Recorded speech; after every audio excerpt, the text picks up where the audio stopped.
मथुरा में स्थित श्री कृष्ण जन्मभूमि वह स्थल है जहां आज से हजारों वर्षों पूर्व द्वापर युग में भगवान श्री कृष्ण ने माता देवकी के गर्भ में जन्म लिया था।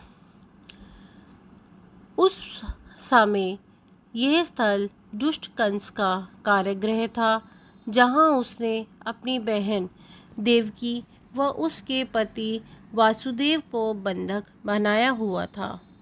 आकाशवाणी के अनुसार उसे देवकी की 8वीं संतान का वध करना था, जो स्वयं भगवान श्री कृष्ण थे। भाद्रपद की अष्टमी को रोहिणी नक्षत्र में रात्रि ठीक 12 बजे देवकी माता ने भगवान श्री कृष्ण को जन्म दिया। तब से ही इस स्थल की महत्ता अत्यधिक बढ़ गई।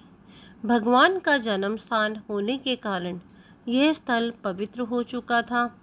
जब भगवान श्री कृष्ण ने अपने सभी कर्तव्य पूर्ण कर लिए और द्वारका जाकर रहने लगे, तब उनके प्रपौत्र ने सर्वप्रथम यहाँ मंदिर का निर्माण करवाया था। बाद में अफगान और मुस्लिम आक्रांताओं ने इस मंदिर पर भीषण आक्रमण किए, लेकिन हर बार इसका पहले से भी भव्य निर्माण करवा लिया गया। किंतु क्रूर शासक औरंगजेब ने इस मंदिर को तोड़कर इस पर मस्जिद खड़ी कर दी गई। वर्तमान में यहाँ भगवान श्री कृष्ण जन्मभूमि मंदिर व उसके बीच जामा मस्जिद स्थित है। आइए आज हम इस के माध्यम से श्री कृष्ण जन्मभूमि का संपूर्ण इतिहास जानेंगे। नमस्कार दोस्तों, मेरा नाम आचार्य ज्योति वर्मा है। अमृत मंथन में मैं आपका स्वागत करती हूँ। तो देरी न करते हुए हम अपनी वीडियो की शुरुआत करते हैं। सर्वप्रथम इस स्थल पर मंदिर का निर्माण भगवान श्री कृष्ण के पुत्र वसु ने करवाया था। कृष्ण भगवान की जन्मभूमि होने के कारण वह उनकी लोकप्रियता के फलस्वरूप वसु ने यहाँ एक विशाल मंदिर का निर्माण करवाया था, जो आज से हजारों वर्ष पहले हुआ था। यहाँ पर सौदास के समय का एक शिलालेख भी मिला है, जो कि ब्राह्मी लिपि में लिखा हुआ है। इसके अनुसार उस समय वसु ने उस मंदिर के निर्माण के साथ साथ यहाँ मंदिर का तोरण द्वार व वेदिका का निर्माण करवाया था। समय के साथ साथ यह मंदिर जर्जर हो गया। इसके बाद भारत के महाराज विक्रमादित्य के द्वारा पुनः इस मंदिर का निर्माण 8वीं सदी में करवाया गया था। उस समय भगवान कृष्ण की नगरी मथुरा बहुत धनवान और सभी सुख सुविधाओं से संपन्न थी। शहर की भव्यता देखते ही बनती थी और शहर के बीचों बीच भगवान कृष्ण की जन्मभूमि थी। इसी जन्मभूमि पर पुनः एक महाविशाल गगनचुंबी मंदिर का निर्माण महाराज विक्रमादित्य द्वारा कराया गया था। इसी के साथ ही यह स्थल जैन व बौद्ध धर्म को मानने वालों को भी यह जगह बन चुकी थी। यहाँ पर कई जैन व बुद्ध मंदिर बन चुके थे। इस तरह से यह नगरी हिंदू, जैन और बुद्ध धर्म के लिए एक पवित्र स्थल बन चुकी थी। इसी समय काल में भारतवर्ष पर मुस्लिम आक्रांताओं के आक्रमण शुरू हो चुके थे। वे वर्तमान अफ़गानिस्तान, पाकिस्तान, पश्चिम भारत के हिंदुओं, जैन व बौद्ध धर्म के लोगों का नरसंहार करते व मंदिरों, गुरुकुलों को ध्वस्त करते हुए आगे बढ़ रहे थे। 11वीं सदी में जब दुष्ट राजा महमूद गजनवी भारत देश में आक्रमण करके यहाँ के मंदिरों व महलों की धन संपदा को लूट रहा था, तब उसने कृष्ण नगरी मथुरा पर भी आक्रमण किया था। महमूद गजनवी के लेख अल-उतबी ने अपनी पुस्तक तारीख-ई-यामिनी में भी कृष्ण जन्मभूमि की भव्यता व मुस्लिम आक्रांताओं के द्वारा इसके विध्वंस का विस्तार में उल्लेख किया है। अल-उतबी ने कृष्ण जन्मभूमि की भव्यता का परिचय देते हुए लिखा है कि मथुरा शहर के बीचों बीच एक अति विशाल मंदिर स्थित है, जिसे यहाँ के लोग अपने आराध्य भगवान श्री कृष्ण की जन्मभूमि कहते हैं। वे कहते हैं कि इस मंदिर का निर्माण किसी मनुष्य ने नहीं अपितु देव पुरुषों के द्वारा कराया गया था। सच में यह मंदिर इतना भव्य व सुंदर है कि यदि हम ऐसा मंदिर बनवाना चाहें तो इसमें लाखों दिनेर लगेंगी व कम से कम 200 वर्षों का समय लगेगा, वो भी कुशल कारीगरों की सहायता से।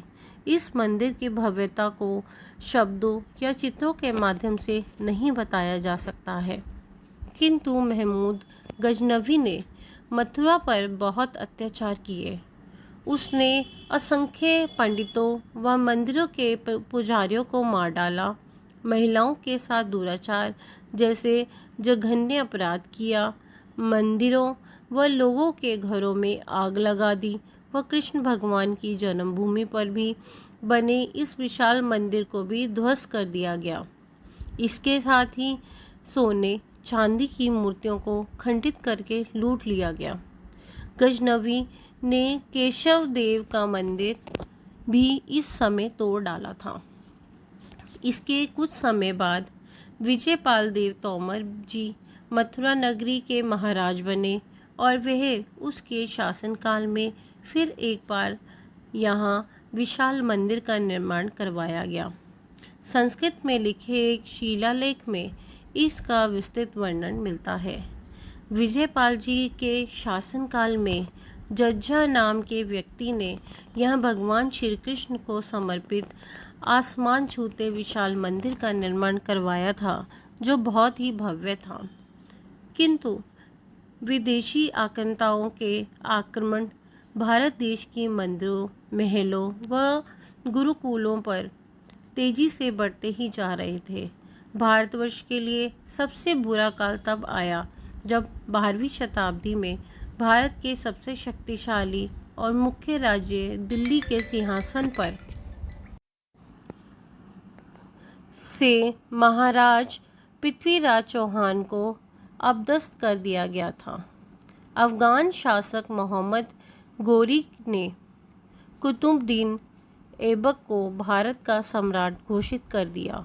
तब से भारत की सभ्यता, धर्म व संस्कृति पर प्रहार बहुत अधिक बढ़ गए, क्योंकि भारत के मुख्य राज्य से हिंदू राजा को अपदस्थ कर दिया गया था। उसके बाद कई वर्षों तक कृष्ण जन्मभूमि पर छोटे मोटे आक्रमण होते रहे, लेकिन 16वीं शताब्दी में क्रूर शासक सिकंदर लोदी के द्वारा पुनः इस मंदिर पर भीषण आक्रमण किया गया और इसे बुरी तरह ध्वस्त कर दिया गया। 16वीं शताब्दी में ही ओरछा के राजा वीर सिंह युदेव बुंदीला द्वारा पुनः इस मंदिर का निर्माण करवाया गया। इस समय मंदिर को इतना बड़ा बनवाया गया था कि यह आगरा शहर से भी दिखाई देता था। इसके साथ ही मुगल शासकों से इसकी रक्षा के लिए मंदिर के चारों ओर एक विशाल व मजबूत दीवार का निर्माण करवाया गया था, जिसके अवशेष आज भी विद्यमान हैं। इसी के साथ राजा ने मंदिर की दक्षिण पश्चिम दिशा में एक विशाल कुएं का निर्माण करवाया था, जिससे मंदिर में फव्वारा चलाया जाता था। किंतु अब भारतवर्ष की कमान विदेशी आक्रांताओं के इतिहास में सबसे क्रूर राजा औरंगजेब के हाथ में आ चुकी थी। दिल्ली के शासक औरंगजेब की आंखों में यह मंदिर बहुत खटकता था। साथ ही वह मंदिर की भव्यता को देखकर ईर्ष्या व घृणा से भर चुका था। इसलिए उसने अपनी विशाल सेना के साथ मंदिर पर भीषण आक्रमण किया और एक बार पुनः मंदिर को बुरी तरह तोड़ दिया गया। उस समय उसने मंदिर की भूमि को असंख्य पुजारियों, पंडितों, भक्तों व हिंदू सेना के रक्त से रंग दिया था। चारों ओर कृष्ण भक्तों के शव बिखरे पड़े थे। यह एक बहुत बड़ा नरसंहार था, क्योंकि उसने विशाल सेना के साथ मंदिर की पूरी तरह से ध्वस्त करने के लिए आक्रमण किया था। राजा वीर सिंह ने मंदिर के पास जिस कुएं का निर्माण करवाया था, औरंगजेब ने उसी कुएं में लाखों हिंदुओं की गला काटकर हत्या करवा दी और उसे कुएं में फिकवा दी। औरंगजेब के केवल यहाँ तक ही नहीं रुका, उसे इस मंदिर के इतिहास के बारे में संपूर्ण जानकारी थी और वह यह अच्छी तरह से जानता था कि यदि वह इसे ऐसे ही छोड़कर चला गया तो फिर किसी हिंदू राजा के द्वारा यहाँ विशाल मंदिर का निर्माण करवा दिया जाएगा।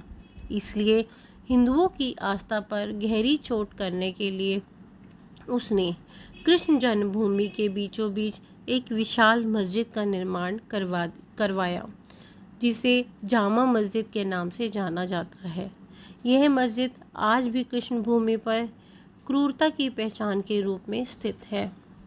धीरे धीरे इस विदेश पर अंग्रेजी की ईस्ट इंडिया कंपनी का शासन हो गया और मुगलों का प्रभाव कम हो गया। सन 1804 ईस्वी में मथुरा अंग्रेज़ों के अधीन हो गई।